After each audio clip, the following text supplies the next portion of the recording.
Navistar's limited growth capacity can be addressed with the following recommendations. Navistar has overcapacity in their dealer network, shown by the differences between the red diamond representing market share and the green bars representing the number of dealer locations. This underutilized dealer capacity is an untapped resource that could be leveraged through a merger. The merger should decrease borrowing costs for Navistar, helping to fund their turnaround.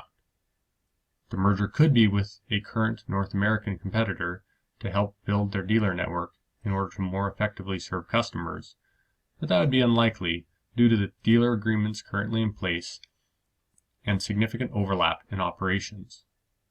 A merger or acquisition by a company looking to enter the market would be more likely. The likely options would be a European-based Volkswagen, India-based Tata, or one of the large Chinese truck manufacturers, such as FAW or Photon.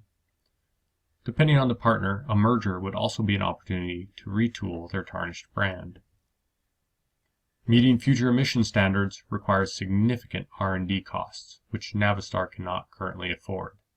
This has been addressed in the short term by purchasing engines and technology from Cummins Engine Company.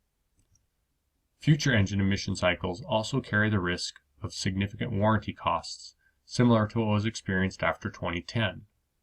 A recommendation would be to sell the engine business. This will help fund the company's turnaround and simultaneously lower the company's break-even point. This recommendation comes with a couple of major risks that would need evaluation.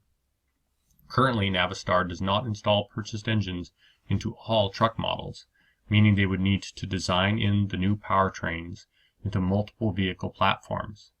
This may require both time and capital they may not have.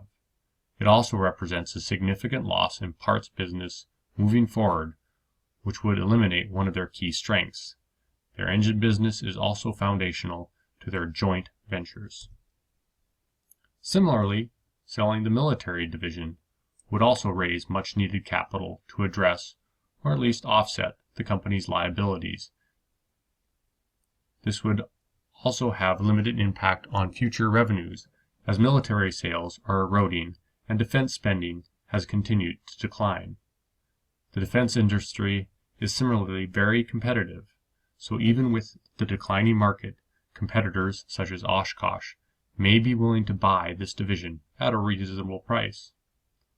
Since older emission standards are used on defense vehicles, Navistar's proprietary drivetrain could still be used, meaning that they would continue to benefit from the sale of these vehicles even after the division is sold. They may also be able to leverage additional engine sales into the defense market as a whole, as the other players in the market will be willing to buy from somebody that is not a competitor. The complexities of this sale must also be considered closely. Military vehicles appear to leverage many of Navistar's commercial vehicle designs and manufacturing locations. Making the defense division into a standalone, sellable entity may be time-consuming and expensive. Depending on upcoming contract awards, this division may generate more cash over the critical next few years than a sale of the division. With all of that, our recommendation is that Navistar should position itself for an acquisition or merger with Volkswagen. Volkswagen is the second largest truck manufacturer globally, but oddly has no North American distribution, lending credence to the difficulty of entering the market. With excellent distribution in North America, Navistar is a good fit. Navistar is a particularly attractive acquisition as it has little market overlap that would cause antitrust issues. Given Navistar's financial situation, it would also be less capital-intensive acquisition than other makes, such as PACCAR. Volkswagen brings the financial backing of a large multinational company to the table, which will greatly decrease borrowing costs. There is also the ability to leverage Volkswagen's automotive and European commercial vehicle technology development to create brand differentiation. Opportunity to retool the Navistar brand into a more premium product with higher margins is another potential benefit. Another potential merger partners are less likely, as their current portfolio is still very much based in their developing home market. For example, Tata, who has acquired Range Rover and other international brands on the automotive side, is still very much focused on their domestic market in the commercial vehicles, with 94% of projected sales to be in India in 2024. To ready itself for this merger, Navistar should start by focusing on markets that are not shared with Volkswagen.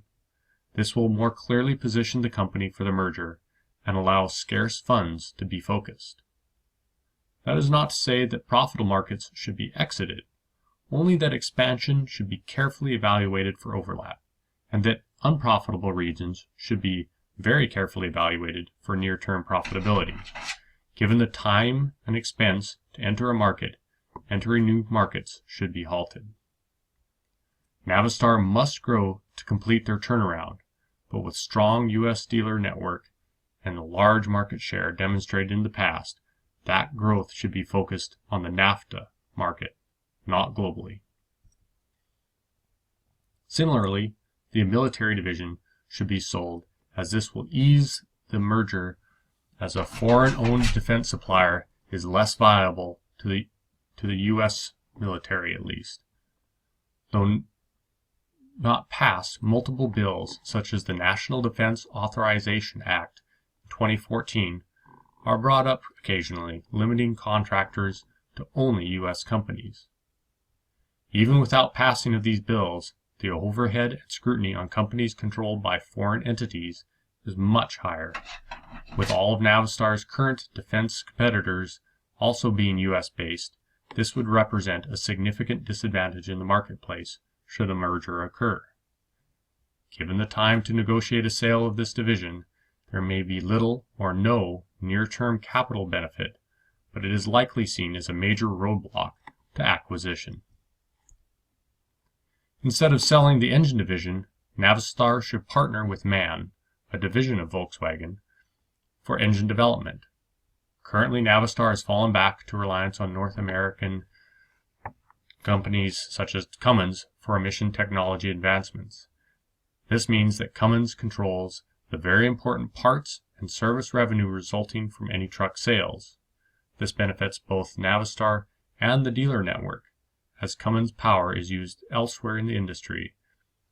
They have no real brand differentiation. Currently, MAN does sell into the U.S. market, but exclusively in specialty bus, marine, and power generation applications. Service and dealer locations are extremely limited, so any part distribution concerns would be also limited. Since MAN already sells into the North American market, they also have technology to meet the more stringent requirements, which otherwise would be significant roadblocks.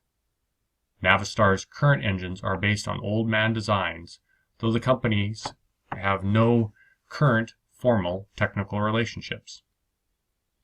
This would effectively be kickstarting the merger process by starting the integration of the engine development process with Volkswagen. Navistar would keep manufacturing facilities necessary to continue producing engines post-merger, while reducing development costs in the near term, which will help continue funding the company's turnaround. After the merger, a shared powertrain will leverage Volkswagen's components and/or suppliers. With the other major brands transitioning from market suppliers to vertical integration, the volume of the U.S.-centric strategic partners is going down. In summary, Navistar should take actions that facilitate the company turnaround in the short term and position itself for a merger with Volkswagen in the long term. The company has transformed itself many times since 1902, and the next transformation will be its most significant yet. Thank you for your time.